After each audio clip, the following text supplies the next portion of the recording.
दोस्तों, आप electrical field से हैं तो आपने कभी ना कभी सीरीज और पैरेलल कनेक्शन के बारे में जरूर सुना होगा। ये क्या होते हैं और सीरीज पैरेलल कनेक्शन को कहां-कहां यूज किया जाता है, इन सभी पॉइंट्स के बारे में हम इस वीडियो में समझेंगे और साथ ही इसका प्रैक्टिकल करके देखेंगे, तो वीडियो को एंड तक जरूर देखें। चलिए सबसे पहले हम समझते हैं सीरीज कनेक्शन के बारे में। जैसा कि आप जानते हैं, किसी भी इलेक्ट्रिकल लोड को ऑन करने के लिए दो वायर कनेक्शंस की जरूरत होती है, फेज और न्यूट्रल एसी के केस में, डीसी के केस में पॉजिटिव और नेगेटिव। लोड के साथ इन दो वायर के मिलने से इलेक्ट्रिकल सर्किट बनता है। वहीं अगर एक से अधिक इलेक्ट्रिकल लोड इस तरह कनेक्ट किए जाएं कि इन सभी लोड में से सेम करंट पास हो, तो इसे सीरीज कनेक्शन बोला जाता है। और दूसरी तरफ पैरेलल कनेक्शन होते हैं, जहां एक से अधिक इलेक्ट्रिकल लोड इस तरह कनेक्ट होते हैं कि सभी लोड्स को सेम वोल्टेज मिले, तो इसे पैरेलल कनेक्शन बोला जाएगा। अब हम इन कनेक्शंस के बारे में प्रैक्टिकली समझते हैं।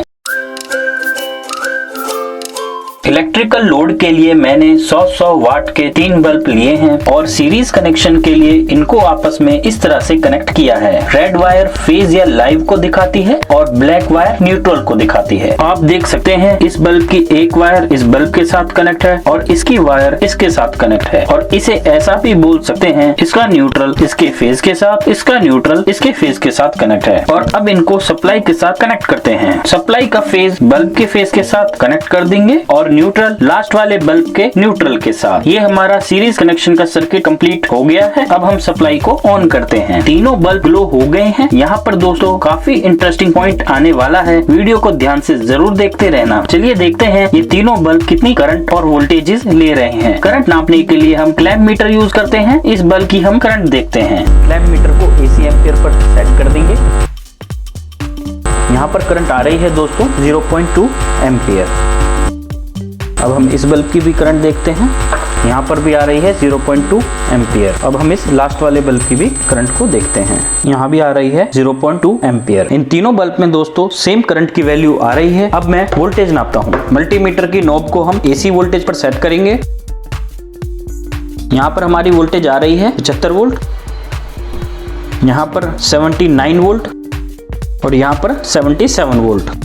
हम सप्लाई वोल्टेज को भी मेजर करके देखते हैं। ये हमारी है 232 वोल्ट AC। जैसा कि हमने देखा कि इन सभी बल्ब में से 0.2 एम्पियर करंट पास हुई। इसका मतलब सर्किट में जितना करंट सप्लाई हो रहा था उतना करंट ही रिटर्न हुआ। और वोल्टेजेस देखें तो वोल्टेज यहाँ पर डिवाइड हो गई। 232 वोल्ट हमारी सप्लाई वोल्टेज की वैल्यू आई थी और वह डिवाइड हो गई 75 वोल्ट, 79 और 77 वोल्ट में। इन वैल्यूज को ऐड करते हैं तो वैल्यू आती है 231 वोल्ट, जो लगभग हमारी सप्लाई वोल्टेज के बराबर आई है। यहाँ से क्लियर हुआ कि सीरीज में सेम करंट पास होता है और वोल्टेज लोड्स में बढ़ जाती है। पैरेलल कनेक्शन में हम इस तरह से कनेक्शन करते हैं। यहाँ पर हम तीनों बल्ब की फेस वायर को एक साथ आपस में कनेक्ट कर देंगे और इसी तरह न्यूट्रल को भी एक साथ कनेक्ट कर देंगे। अब हम यहाँ पर भी करंट और वोल्टेज को नापते हैं। सबसे पहले हम इस बल्ब में से करंट को मेजर करते हैं, कितनी जा रही है। यह है 0.4 एम्पियर। अब इस बल्ब की भी करंट मेजर करते हैं। यह है 0.4 एम्पियर। अब लास्ट वाले बल्ब की भी करंट मेजर करते हैं। यह भी करंट ले रहा है 0.4 एम्पियर। और हम टोटल करंट को मेजर करते हैं कि सप्लाई में से तीनों बल्ब को कितना करंट जा रहा है। यहाँ पर आप देख सकते हैं ये 1.2 एम्पियर जा रहा है।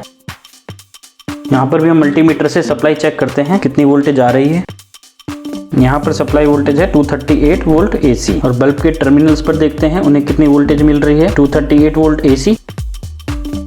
यहाँ भी 238 वोल्ट AC और यहाँ भी 238 वोल्ट AC। यहाँ पर हमने देखा कि हमारी सप्लाई 1.2 एम्पियर करंट दे रही है और वो आगे जाकर हर बल्ब में बढ़ जाती है। हमने नापा कि हर बल्ब में से 0.4 एम्पियर करंट पास होता है और जब इन करंट की वैल्यूज को टोटल करते हैं तो 1.2 एम्पियर करंट आ जाता है। और वोल्टेजेस की बात करें तो वो सभी बल्ब के टर्मिनल पर सेम 238 वोल्ट आती है। इससे यह पता चलता है कि पैरेलल में वोल्टेजेस सेम मिलती हैं लेकिन करंट डिवाइड हो जाता है। दोस्तों, हमने समझा सीरीज और पैरेलल कनेक्शन के बारे में। ये क्या होते हैं और इनके कनेक्शन कैसे किए जाते हैं। इनकी अपनी अपनी कुछ विशेषताएं होती हैं। जैसा कि आपने देखा, जब इलेक्ट्रिकल लोड सीरीज में कनेक्ट किए जाते हैं उनमें से सेम करंट पास होती है और वोल्टेज बढ़ जाती है या डिवाइड हो जाती है। दूसरी तरफ पैरेलल कनेक्शन होते हैं जहाँ सभी इलेक्ट्रिकल लोड को वोल्टेज सेम मिलती है लेकिन करंट डिवाइड हो जाता है। और आपने देखा होगा कि सीरीज कनेक्शन में वोल्टेज डिवाइड होने की वजह से बल्ब कम ग्लो करता है, वहीं पैरेलल में बल्ब को पूरी सप्लाई मिलती है तो बल्ब ज्यादा रोशनी के साथ ग्लो करता है। दिवाली की लड़ियों में सीरीज कनेक्शन किए जाते हैं ताकि हर बल्ब को कम वोल्टेज मिले और लाइट खराब होने से बच जाए। लेकिन कुछ लड़ियों में पैरेलल कनेक्शन भी होते हैं, क्योंकि पैरेलल कनेक्शन होने की वजह से अगर हमारी लड़ियों में कोई बल्ब खराब भी हो जाता है तो भी हमारी लाइट जलती है। यहाँ पर बल्ब इस प्रकार के होते हैं कि वे सप्लाई वोल्टेज पर काम करते हैं। दोस्तों, मैं आपको एक बात और बताना चाहता हूँ कि हमारे घरों में जो सभी इलेक्ट्रिकल अप्लायंस होते हैं उनके कनेक्शन पैरेलल में किए जाते हैं, जिससे कि सभी इलेक्ट्रिकल लोड्स को वोल्टेज बराबर मिले। क्योंकि अगर उन्हें सीरीज में कनेक्ट करेंगे तो वो कम वोल्टेज की वजह से जल्दी खराब हो सकते हैं और अपनी पूरी पावर के साथ काम नहीं कर पाएंगे, जैसा कि आपने सीरीज कनेक्शन वाले बल्ब में देखा था कि वह कम ग्लो हो रहे थे। दोस्तों, सीरीज और पैरेलल कनेक्शन काफी कॉमन कनेक्शन होते हैं इलेक्ट्रिकल फील्ड के अंदर। इस वीडियो में मैंने आपको यह सिंपल तरीके से समझाने की कोशिश की है। मैं अपने वीडियो में आपको थ्योरी और प्रैक्टिकल से समझाता हूँ, जिससे आपको टॉपिक अच्छे से समझ में आ जाए। उम्मीद करता हूँ यह वीडियो भी आपको पसंद आया होगा। तो वीडियो को लाइक शेयर जरूर करें। चैनल पर नए हैं तो चैनल को सब्सक्राइब कर बेल आइकन प्रेस करना ना भूलें। मिलते हैं आपसे अगले वीडियो में।